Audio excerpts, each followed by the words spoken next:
Okay, we've been talking about the Sabbath. Yes. People sort of know about the Sabbath. A lot of people ignore the Sabbath. However, we've also known that others who have come to understand and meet Jesus on his Sabbath have a lot of joy. Yes, yes. And we had actually a blog years ago that the title was Jesus Day of Joy.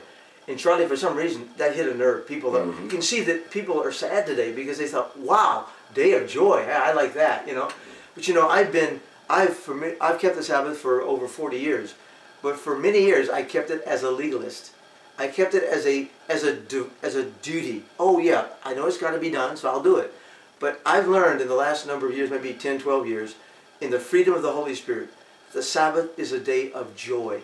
I remember my friend and apostle said, you know, you can play golf on the Sabbath with the family. It's no big deal. It's a day of joy. And I thought, here I go back to the legalistic mindset. I'm thinking, well, I can only get in 9 holes. You know, I can't do 18. You know, I got to be at church. You know, I can start. It's not like me to start at 6 in the morning anyway. You know? And it depends on how good a golfer or not good a golfer you are. Right. It might be joy. It might not be a joy, and it can be frustrating.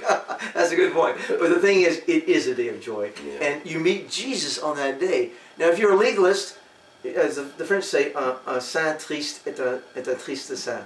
A sad saint is a sad saint. If you're a sad, holy one, you're a Christian and you're sad, that's a pretty sad excuse for a Christian, isn't it? Because Christians are supposed to be joyful, not baptized in lemon juice and sprinkled vinegar, you know. They're supposed to be full of joy. But there are Sabbath keepers that are not full of joy. So what's the difference? The difference is Jesus. The difference is you know Jesus and you want to meet him in his day.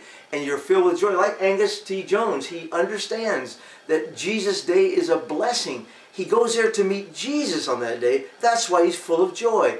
How about you? Have you found out about the Sabbath? Have you mentally realized that, yeah, it's God's day? I mean, there's no doubt about it. But have you come to the realization that you can actually meet the real Jesus on his day and be filled up with his joy, singing praises, just like Jeremiah, 8-month-old, and as they praise Jesus, and he raises his hand, and he gets all excited when the music comes on, and he's praising Jesus at 8 months. So we should be able to praise Jesus with all our hearts on that day, and to enter into his joy. In his presence is fullness of joy. We thank God for the Sabbath day. You should learn about it and keep it and be blessed.